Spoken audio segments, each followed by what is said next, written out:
We have together. I like to tag this text with the topic, the forgotten dreamer. The forgotten dreamer. Forgotten dreamer. Nobody likes to be forgotten. There's something deep within us that longs to know that we matter. The people that we gave our best to remember us. The spaces that we poured into still carry something of what we left there, that the relationships we invested in meant something to the people whom we invested in. We want to know that what we did counted. We want to know that who we are registers with someone. Nobody likes to be forgotten. And yet most of us today, if we are honest, have sat with the particular pain of giving our best and watching the people move on without us. We've sat with the particular pain of pouring into someone and then not hearing from them again. Of showing up faithfully day after day only to be passed over when the moment came. Of helping someone through their worst season and finding out that once their season changed, so did their relationship with you because you became a distant memory. Nobody likes to be forgotten. And here's where it gets even harder today, because it is one thing to feel forgotten by people, but it is something else entirely to feel like the dream that God gave you has been forgotten too. Like the vision that once burned so clearly in your spirit has gone quiet. Like God showed you something and then moved on to other things. Like you were still carrying a promise that heaven seems to stop tracking. Nobody likes to be forgotten, and all of us have been there. In fact, some of us, I believe, find themselves there today. And this is where our lives intersect with Joseph in our text. We began following Joseph's narrative back in Genesis 37. He was the favorite child of his father and the hated sibling of his brothers. Joseph receives a dream from God. His brothers, bundles of grain bowing down to his bundles of grain. The sun and the moon and 11 stars bowing down to him. These dreams represented the fact that God had something important destined for his life. And this then sets off a series of events that led him from the safety of his father's home in Canaan to the bottom of an empty cistern to a caravan that took him to Egypt to becoming enslaved in Potiphar's house. And by the end of chapter 39, Joseph finds himself in prison. God used that season of enslavement in Potiphar's house and being locked up in prison as a season that turned into a moment of development.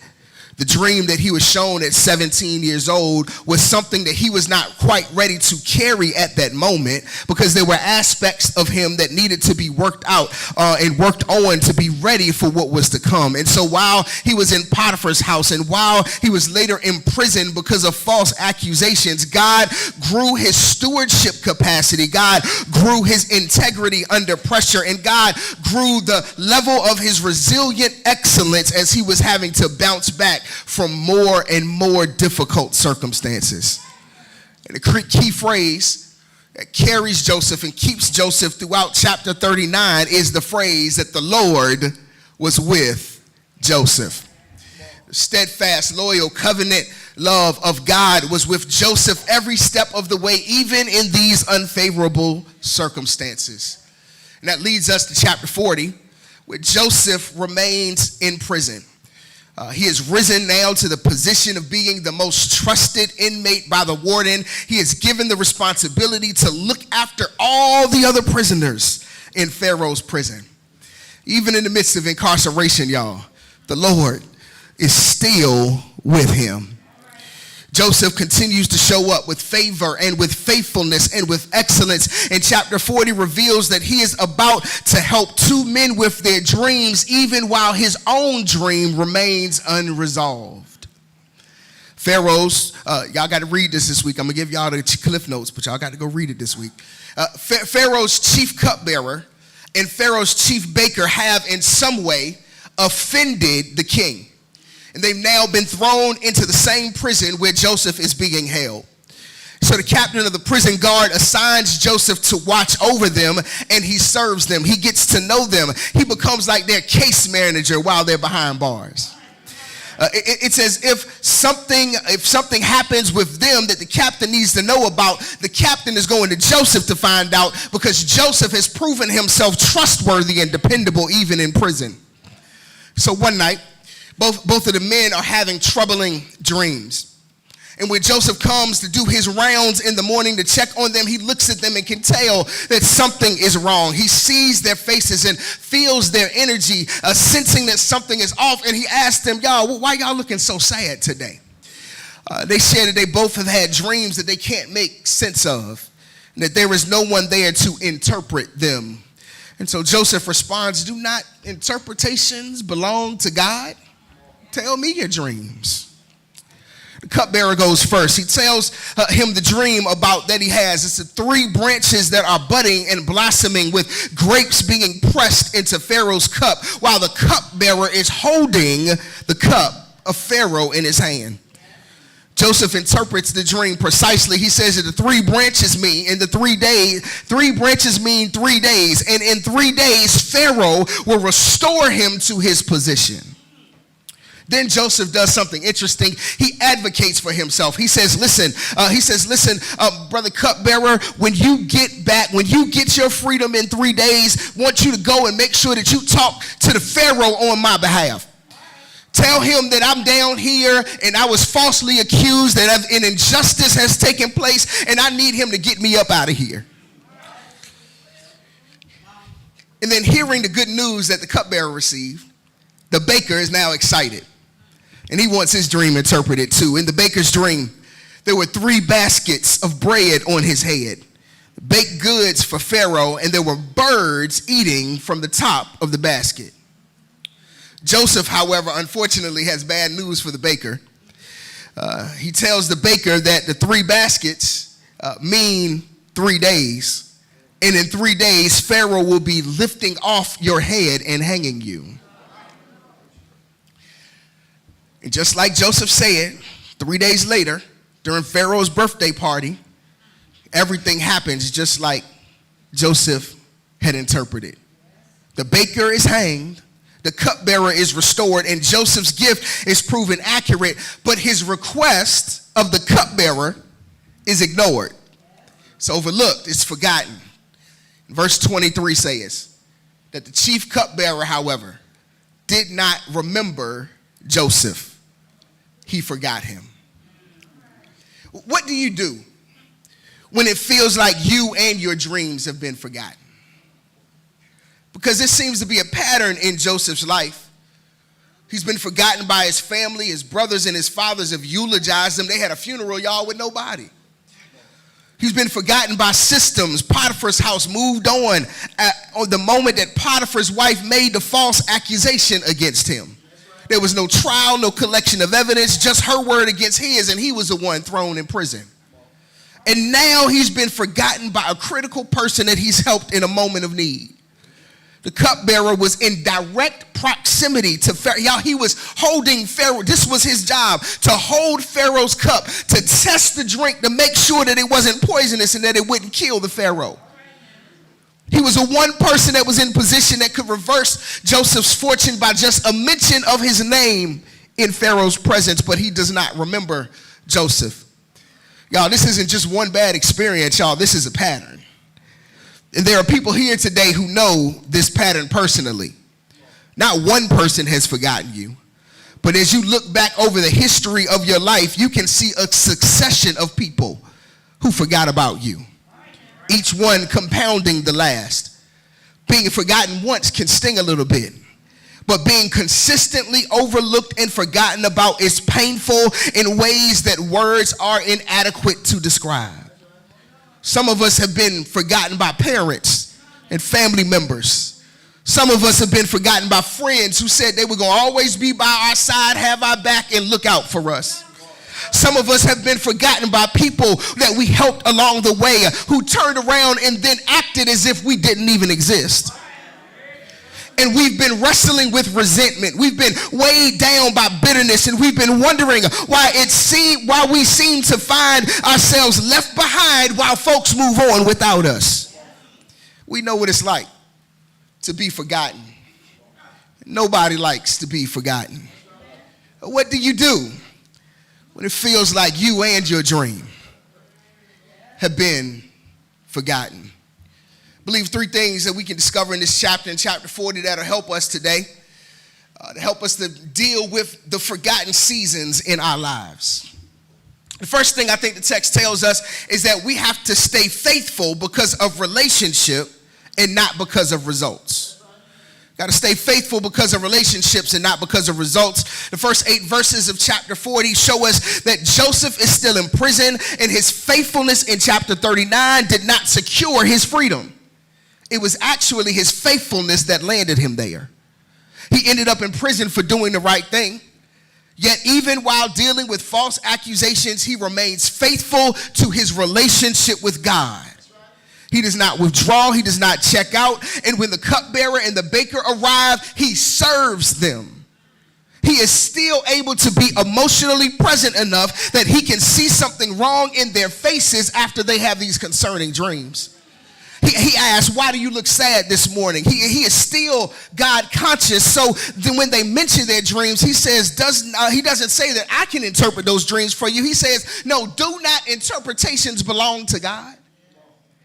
And we ought to pause here for a moment, because Joseph is in prison. His dream is unresolved. And when the two men come to him with troubling dreams, his first move is not to promote himself or to claim the gift of interpretation as his own. No, he points away from himself and towards God. And we got to be honest, y'all, that's not a natural thing for us to do as human beings. That Joseph is a man who has been so thoroughly formed by his relationship with God that even in his worst season, his theological reflex is still God-centered instead of self-centered.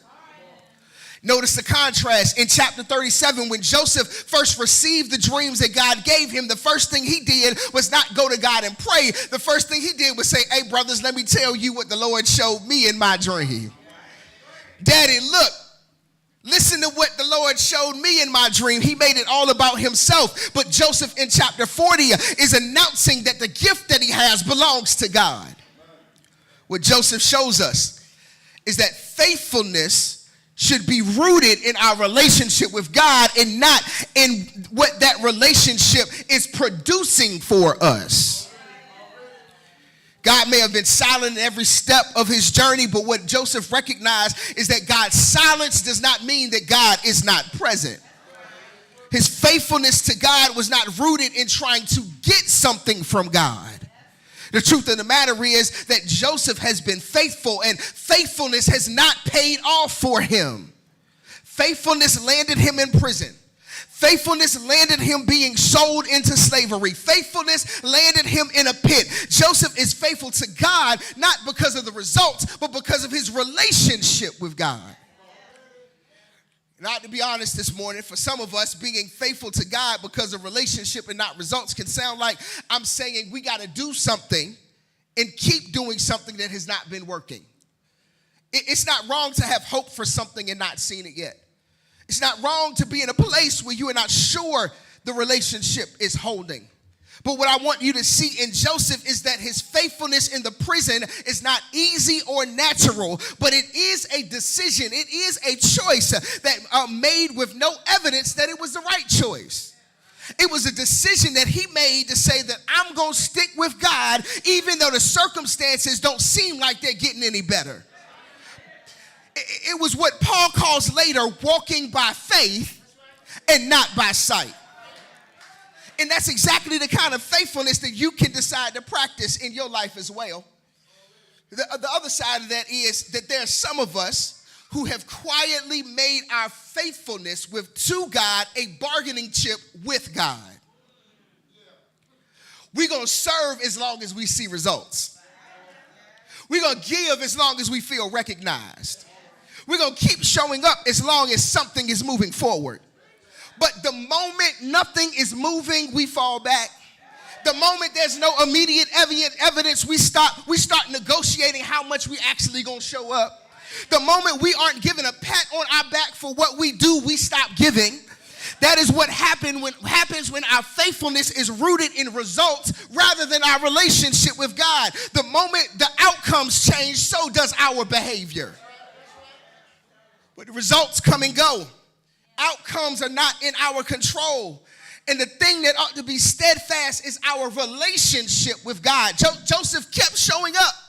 Joseph kept serving. He kept seeing. He kept paying attention to the people around him and not being consumed with his own pain.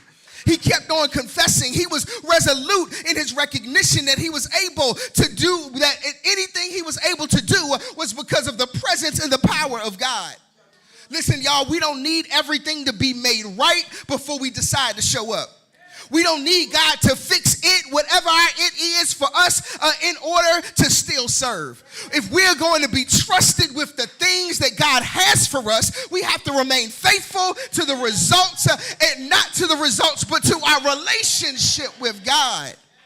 We stay faithful because of the relationship rather than the results. And when we do that, we become a people who can serve others even in the midst of our own unfavorable season. We can serve in the midst of the diagnosis that we didn't anticipate. We can give even in the midst of financial strain. We can show up faithfully even in the midst of relational challenges. We can remain faithful even when we feel forgotten because we are connected to God by relationship and not just focused on the results.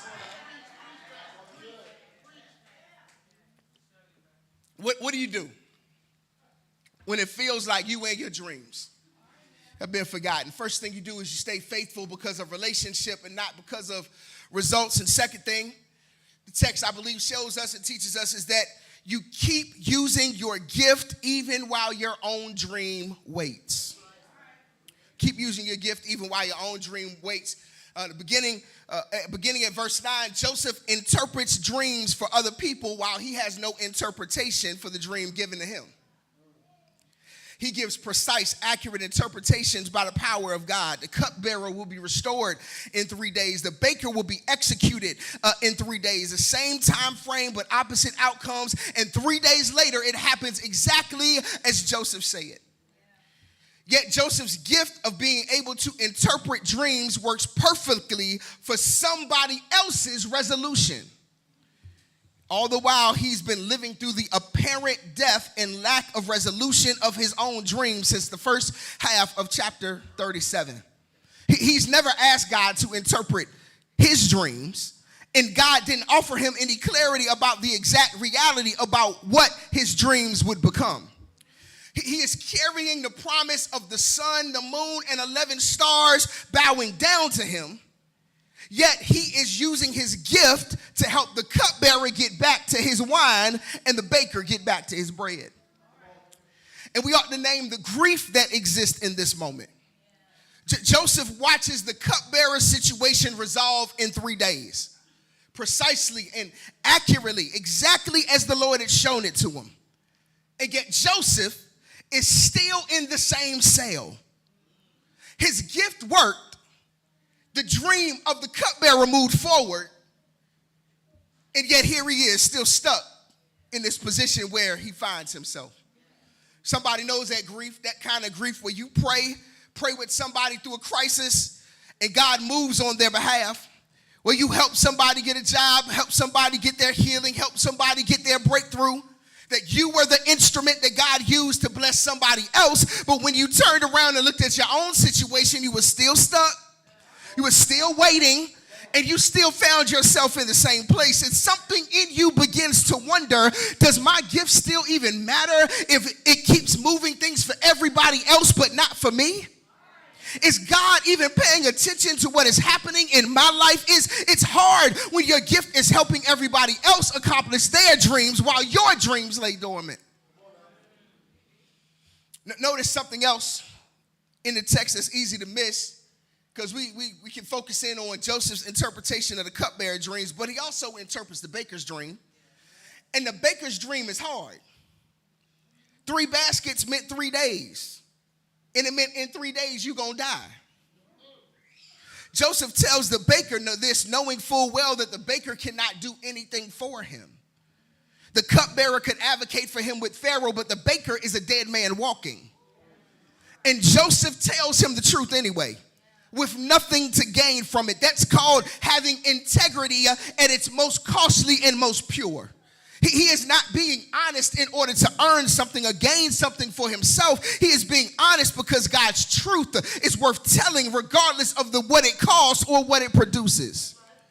Joseph is not just faithful when it might benefit him, but he's faithful even when it could cost him. Joseph keeps his gift flowing outward. He doesn't hoard it for the moment when his own situation resolves. He does not cut off the flow of his service because it is not flowing back to him. Because the truth is our gifts do not belong to us. Our gifts belong to God. And God will use our gifts in ways that we may not understand and on timelines that we cannot control. I know you've been serving. Been faithful for a long time, showing up day in and day out, week in and week out, year in and year out. Not one faithful act of service has been wasted.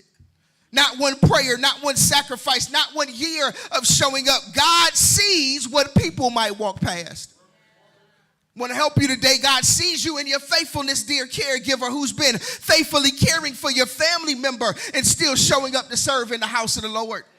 God sees you, parent, who has been sacrificing time and sleep and resources to ensure that your children have all that they need and more, and you still finding ways to show up and serve God. God sees you, seasoned saint, who has been serving in this congregation steadfastly through every crisis and conflict and season of uncertainty. Folks may not realize that the culture that they are benefiting from was built on your quiet, sustained, faithful presence. But God knows, and the work of your faithfulness is not wasted, even when it's not celebrated. I want to encourage you today. God sees you, dreamer, using your gift while your own dream waits. Keep letting God bless other people through you. I said keep letting God bless other. Paul said it like this: be not weary in well-doing, for in due season you shall reap if you faint not. I said be not weary in well-doing. Keep on doing good. Keep on doing right. Keep on using your gift. Keep on showing up. Keep on letting your light shine before men and women, and God will get the glory. For in due season you shall reap if you faint not. Keep on letting God get the best out of your life and the gift that you have to offer. I want you to know today that God sees you, that God sees your faithfulness, and your faithfulness has not been wasting it. So don't stop using your gift even while your dream seems to be on hold. What do you do? What do you do when you feel like you and your dream have been forgotten? Text helps us. It says we got to stay faithful because of relationship and not because of results. We've got to keep using our gift even when our own dream is in the waiting room. And finally, I think text helps us and teaches us that if we're going to, that what we need to do when we feel like that our dream and our dream have been forgotten is that we've got to trust that God sustains your expectancy even when others forget. Verse 20, everything starts to happen just like Joseph said on Pharaoh's birthday, 3 days after he interprets the dreams. Cupbearer is restored, the baker is hanged. Joseph's gift has been proven reliable. The cupbearer has what he needs, and Joseph is waiting. Verse 23 lets us know that the chief cupbearer does not remember Joseph. He forgets him. The Hebrew here is really interesting, and even if you read it in English, it's a little interesting to read. It says the chief cupbearer does not remember Joseph. He forgets him. There's a double emphasis in the verse that alludes and it has the implication of the fact that not only did he just forget him or didn't remember him, that maybe he just became oblivious, or possibly he forgot him on purpose. The one to whom Joseph used his gift to reveal what God had already determined for his future, moves on with his life and does not think about the Hebrew boy in prison anymore. And we ought to pause here parenthetically to consider where we might be the cupbearer in somebody's story. Y'all, the cupbearer is not a villain, not a malicious man. He's a person whose crisis passed, whose life got busy, and who didn't think about Joseph again because he was so happy to be back in his spot. And if we're honest, some of us have had cupbearer moments along our journey, not on purpose, but because life moved on for us. Some of us have received gifts from people in our seasons of need. Someone prayed us through a crisis. Someone helped us get a job. Someone walked with us through a hard chapter. And once the storm passed, we ain't thought about them since. Some of us have benefited from the faithfulness of people whose names we don't even remember anymore. Some people whose quiet and sustained support helped us survive some difficult seasons. And I want to challenge us today to take a moment to sit back and think back over your life and think about those folks that you might have forgotten to say thank you to. Give them a call and say, listen, I just want you to know that I remember what you did for me when I was sick. I remember what you did for me when my heart was broken. I remember what you did for me when I lost my job. I remember what you did for me when I couldn't find my way. And I just want to call back and say thank you for being there for me. Cupbearer forgot Joseph. The text says he did not remember him. And what follows after verse 23 is not just a few days of silence. Because the next chapter opens up with three words, with this phrase, after 2 full years. 2 full years. Not 3 days like the cupbearer and the baker had to wait. Not 2 weeks, not 2 months, but 2 years of the cupbearer going to work every morning in Pharaoh's court and not once thinking about Joseph.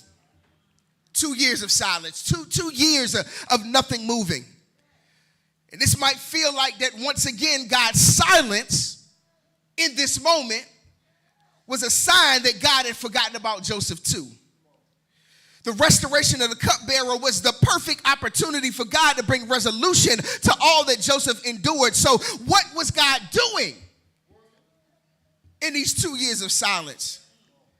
Well, we got to know what the text says. The text says that the cupbearer did not remember Joseph, that he forgot about him. But what the text doesn't say is that God forgot about Joseph and that God didn't remember him, because God is still at work on Joseph's behalf.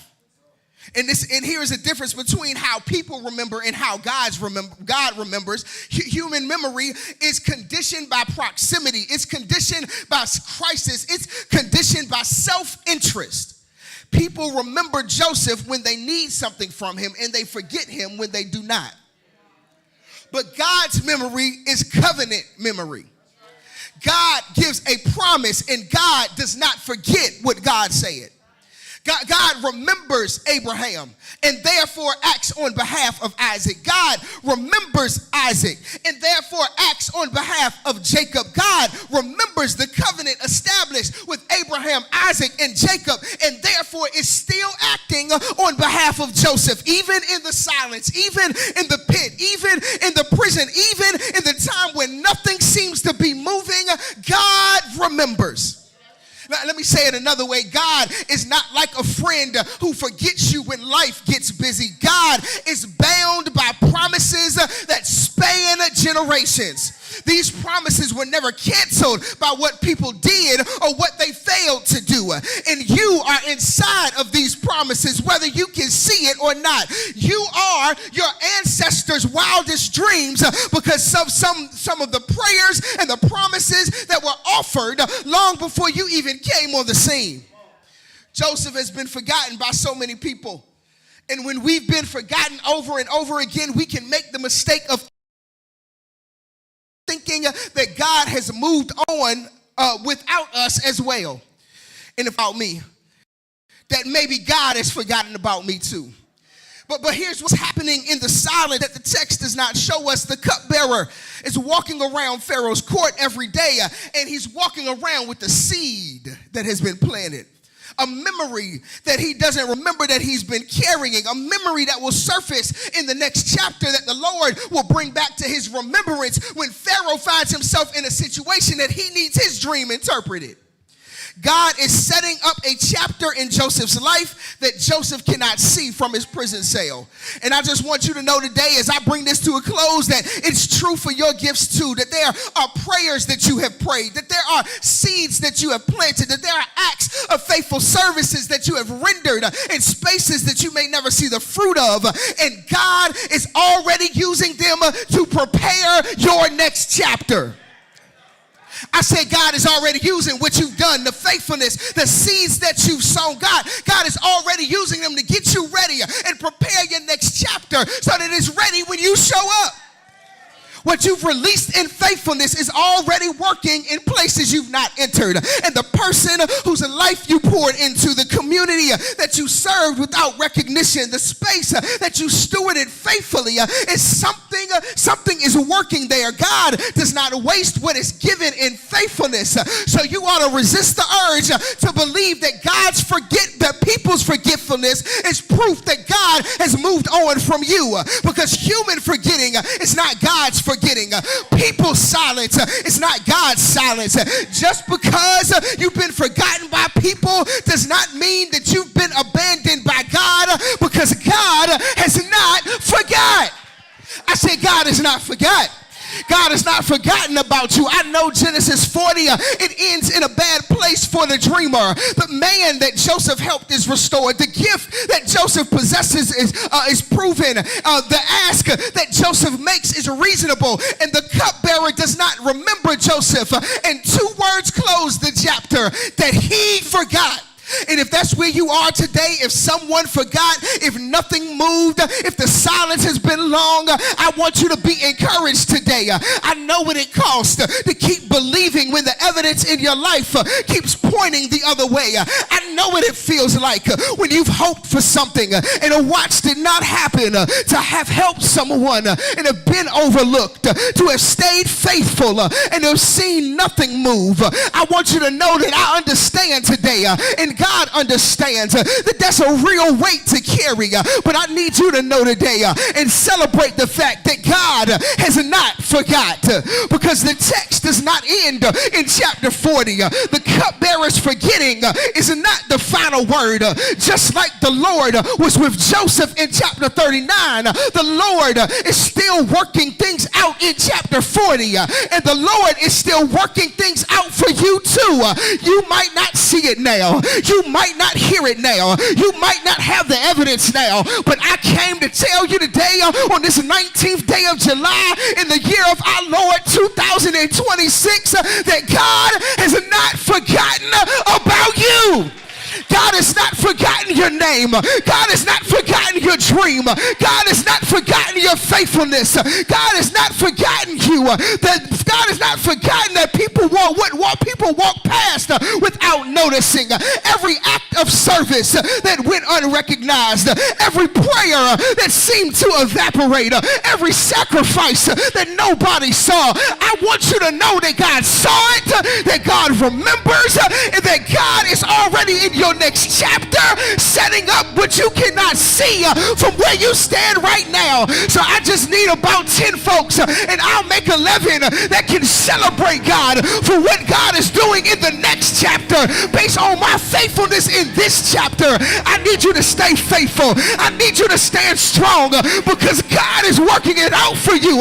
You got to stay faithful because of who God is, not because of how quickly things move, not because of how soon it's going to work out, but you got to keep using your gift even when it keeps keeps blessing everybody except for you. And you've got to trust that God is sustaining your expectancy, that even when God is silent, God is still working. Even when you can't hear God, that God is still working some things out for you, because people may have forgotten about you, but God has not forgot. And I just need you to high five your neighbor real quick and tell him God is not forgotten. God ain't forgot about you, and God hasn't forgotten about me, because if God said that God will do it, it's gonna come to pass. If God said that God will do it, it's gonna come to pass. So don't get discouraged. God has not forgotten. Keep on believing. God has not forgotten. God is working it out so that your next chapter will be your best chapter by the glory of God. God has not forgotten about you. You want to turn to your neighbor right now and tell him, I'm excited about your next chapter, because I've seen how faithful you've been. I've seen how you showed up when it was only 10 people here. I've seen how you showed up and keep serving when nobody saw. It's some stuff you've done I don't even know about, but I'm excited about your next chapter because I believe in what God is doing through you in this chapter. God has not forgotten about you.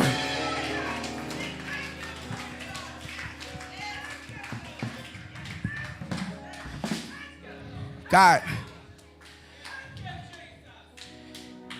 the cupbearer, I'm done, we can stand. Cupbearer did not remember Joseph. He forgot him. Nobody likes to be forgotten. But the good thing is that God always remembers. And even though it doesn't happen or work out on our timeline, even though it come to pass on the way that we desire for it to come to pass, God is still getting us ready while God's getting the dream ready. So that when the two meet, it'll work in perfect harmony to accomplish God's will in the world. Come on, let's stand all over the building. We thank God.